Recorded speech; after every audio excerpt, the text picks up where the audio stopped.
معزز سامعین گرامی قدر، کل پارلیمنٹ آف پاکستان اسلامی جمہوریہ پاکستان کی پارلیمنٹ کے اندر جو کچھ ہوا آپ سب لوگوں کے سامنے، جو کچھ ہوتا آ رہا ہے وہ بھی آپ لوگوں کے سامنے، لیکن ان میں سے چند باتیں میں آپ کے سامنے ضرور رکھنا چاہتا ہوں۔ پہلی بات، پی ٹی آئی کی حکومت نے اگر مندر بنانے کا فیصلہ کیا تو ہماری توقعات یہ تھیں کہ اپوزیشن کی جتنی پارٹی ہیں وہ اس کے سامنے رکاوٹ کھڑی کریں گی اور دینی جماعتوں کا جو اصولی موقف ہے، جس کا ابلاغ دینی جماعتوں نے کر دیا، اس کا ساتھ دیں گی۔ وہ کیا ابلاغ تھا؟ وہ ابلاغ یہ تھا کہ اسلامی جمہوریہ پاکستان، جس کو اسلام کے نام پہ آزاد کیا گیا ہے، یہاں پر اس کے دارالخلافے میں کوئی بھی کسی بھی، صرف ہندوؤں کی بات نہیں، کسی بھی مذہب کا نیا معبد خانہ نہیں بن سکتا۔ اس کی کیا وجوہات ہیں؟ اسلامی فقہا نے تفصیل سے ان کی ڈیٹیل بتا دی کہ پرانی عبادت گاہ موجود ہو، اس کی تعدین و آرائش کی اجازت ہے، اس کی تعمیر کی اجازت ہے۔ پرانی عبادت گاہیں ان کے جتنے نفوس رہتے ہیں ان کی ضروریات پوری کر رہی ہیں، پھر تو کسی بھی صورت میں نیا عبادت گاہ پوری ریاست کے اندر، صرف دارالخلافے کی بات نہیں ہے، نہیں بن سکتا۔ آپ کے سامنے اس بات کو رکھا کہ 5 عدد مندر کتنے خاندانوں کے لیے؟ 127 افراد کے اوپر مشتمل ہندو آبادی کے لیے 5 سے زائد مندر آلریڈی اسلام آباد اور پنڈی میں پہلے کے سابقہ جب ہندو یہ وطن چھوڑ کے گئے تب سے موجود ہیں اس کے گرد و نواح میں۔ اگر آپ کو اقلیت کا اتنا ہی خیال تھا، آپ ان مندروں کی ریپیئر کرتے، ان کی تعمیر کرواتے، آپ کہتے ٹھیک ہے پہلے ان 5 مندروں کو بھریے تو صحیح، پہلے اس کی جگہ پوری تو کیجئے، پھر اگلے کسی مندر کی ڈیمانڈ کیجئے۔ حقیقت تو یہ ہے کہ اقلیتوں کو پڑھائی کا حق، تعلیم کا حق، صحت کا حق اور روزگار کے مواقع فراہم کرنے چاہیے۔ ان کی طرف توجہ کوئی نہیں، صرف مغربی آقاؤں کو خوش کرنے کے لیے دوڑ لگی ہوئی ہے، ایک سے آگے ایک۔ یہ پی ٹی آئی کی گورنمنٹ نے مندر بنانے کا حکومت کے پیسوں سے اعلان کیا، دینی جماعتوں نے اپنا نقطہ نظر یہ آپ لوگوں کے سامنے رکھا کہ اجماع امت ہے، اس میں کوئی دیوبندی بریلوی اہل حدیث کا اختلاف موجود نہیں ہے کہ اسلامی ریاست کے اندر اسلامی ریاست بتوں کو توڑتی ہے، بتوں کو بناتی نہیں، بت شکن ہوتا ہے مسلمان، بت گر نہیں ہوتا، وغیرہ وغیرہ۔ یہ لمبی تفصیلات آپ اس بارے سے آگاہ ہیں۔ یہ ایک اسلامی فقہ کی ایک اسلامی نظریہ ہے۔ پی ٹی آئی نے اگر یہ جرم کر دیا تو ہمارا تو خیال یہ تھا کہ اپوزیشن کی باقی جماعتیں اس کو اپوز کریں گی، چاہے سیاسی پوائنٹ سکورنگ کے لیے، لیکن ہمیں یہ نہیں تھا پتا کہ اپوزیشن کی بھی ساری جماعتیں انہی کو اپنا آقا، انہی کو اپنا خدا، انہی کو اپنا معبود مانتے ہیں جن کو پی ٹی آئی مانتی ہے۔ ایک سے بڑھ کر ایک کل پارلیمنٹ کے اندر دوڑ پتہ کیا لگی ہوئی تھی؟ میں بڑا نوکر ہوں جی مغربی آقاؤں کا، میں آپ سے بڑا بغیرت ہوں جی، میں آپ سے بڑا لبرل ہوں جی، میں آپ سے بڑا ملحد ہوں۔ اس بدبخت خواجہ آصف کو ہمارے اس سے فیملی ریلیشن ہیں، لیکن کیا فیملی ریلیشن یا خاندانی ٹرمز کے لیے اس کی اس بدبختی کا جواب نہ دیا جائے؟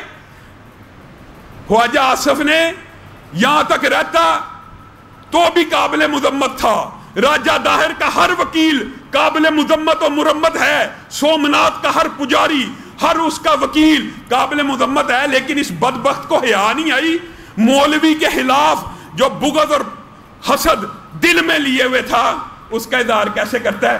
کہتا ہے کسی مذہب کو، کسی مذہب پہ کوئی فوقیت حاصل نہیں۔ پھر اب بات، اگر ہم پھر اس سیاہی پھینکنے والے کو ڈھونڈ کے کہیں کہ تجھے ہم سلوٹ کرتے ہیں، تو نے اس بندے کے منہ کے اوپر کالک کو ملا تھا، تو پھر کہے گا یہ مولوی دیکھے کیسے کیسے بیانات دے رہے ہیں۔ خواجہ آصف نے بیان کیا دیا ہے کسی مذہب کو کسی دوسرے مذہب پہ کوئی فوقیت حاصل نہیں۔ کیسا بدبخت آدمی!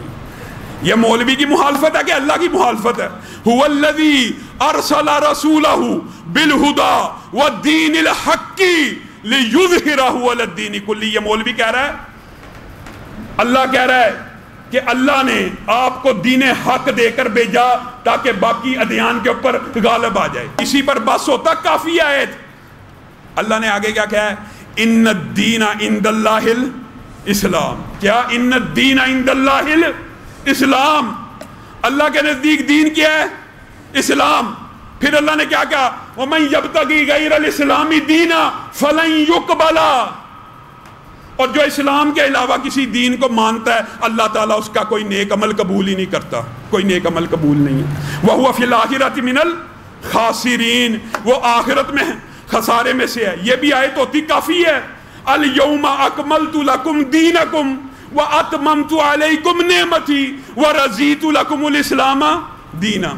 یہ مولوی کہہ رہا ہے میں نے تمہارے اوپر اپنی نعمتوں کو تمام کیا. رب کہہ رہا ہے اور تمہارے لیے اسلام کو چن لیا.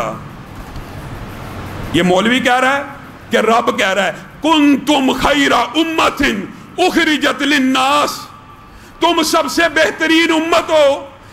کیا خواجہ آصف کو یہ اسلام کی الف با، یہ اسلام کا ابتدائیہ ہم نے یہاں پہ بیٹھ کے پڑھانا ہے؟ اس کو نہیں پتا کہ اسلام کا دین باقی ادیان سے اولا ہے. اسی طرح جس طرح محمد الرسول اللہ صلی اللہ علیہ وسلم باقی انبیاء سے افضل ہے. جس طرح نبی خیر الانبیاء ہیں یہ امت خیر الامت ہے. جس طرح نبی سید البشر ہیں یہ امت تمام امتوں کی سردار ہے.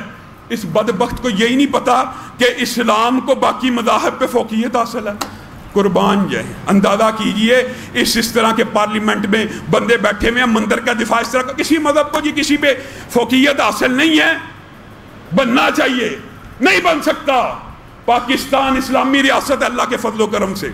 میں نے برادر اکبر حافظ ابتسام الہی دین ہم نے کہا یہ نہ کہیں. آسیہ ملونہ کیس میں بھی آپ کو یاد ہوگا انہوں نے کہا یہ عدالت کیوں نہیں جاتے، مولوی احتجاج کیوں کرتے ہیں. ہم نے کہا تب بھی عدالت میں گئے تھے. ہماری نظر ثانی کی اپیل سنی نہیں گئی. آج بھی قانون کا ہر دروازہ کھٹکانے کے لیے تیار ہیں. اسلام آباد ہائی کورٹ میں اپنے نام کے ساتھ برادر اکبر کے نام کے ساتھ ریٹ کر دی ہوئی ہے. دلائل پیش کر دی ہیں کہ اسلامی ریاست کے اندر مندر بنانے کی اجازت ہو ہی نہیں سکتی. جتنے قوانین ہیں جو اقلیتوں کو عبادت گاہ بنانے کے دیتے ہیں وہ اسلام آباد کے اوپر لاگو نہیں ہوتے. دلیل کے ساتھ عدالت میں آئین اور قانونی اور دستوری جدوجہد بھی جاری رکھیں گے. لیکن اگر آپ یہ سمجھتے ہیں صرف عدالتی قانونی آئینی اور دستوری جدوجہد جاری ہوگی، کل اگر آپ قادیانیوں کو اس پریس کلب کے باہر اس بات کا، کتنے دکھ کی بات ہے، منہ پہ نقاب پہن کے کرونا کی آڑ میں قادیانیوں نے جلوس نکالا ہے لبرل مافیا کے ساتھ مل کے کہ مندر بنے گا. اس سے اینکر نے پوچھا آپ قادیانیوں کو کافر سمجھتے ہیں؟ ویسے قادیانیوں کو بڑا شوق ہے ہمیں اقلیت مان لیا جائے. وہ جلوس نکالنے والا اور نکالنے والی صاف ظاہر ہو گیا ان کا تعلق کس مذہب سے. تم اگر احتجاج کا حق قادیانیوں کو دیتے ہو، اسلام آباد کے اندر مندر بنانے کے حق میں وہ احتجاج کریں گے، تو تم ان لاکھوں فرزندان توحید کو اسلام آباد کے اندر مندر کے روکنے کے لیے احتجاج کرنے سے نہیں روک سکتے. ہمارا بھی حق ہے.